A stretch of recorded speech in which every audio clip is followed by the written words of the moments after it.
fyrir rétt rúmum aldarfjórðungi.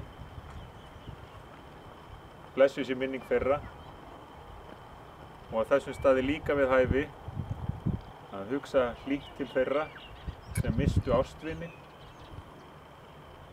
og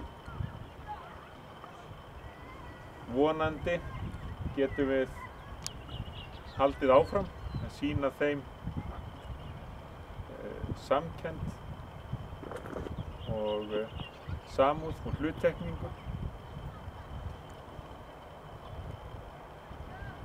Fyrr í ár hlotnaðist mér sá heiður að sitja minningarstund í bænum vegna þessa voða atburðar og það sem ég þótti svo innilega vænt um var að Vigdís Finnbogadóttir kom með mér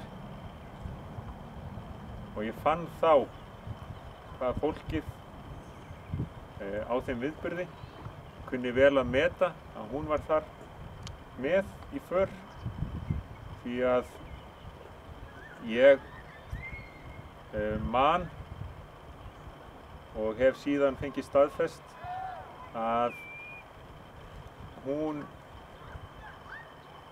gat rétt hjálparhönd, sýnt samhug í verki og verið öðrum fyrirmynd í þeim efnum. Þannig að ég þakka ykkur fyrir að vera með okkur hér, okkur Elísu.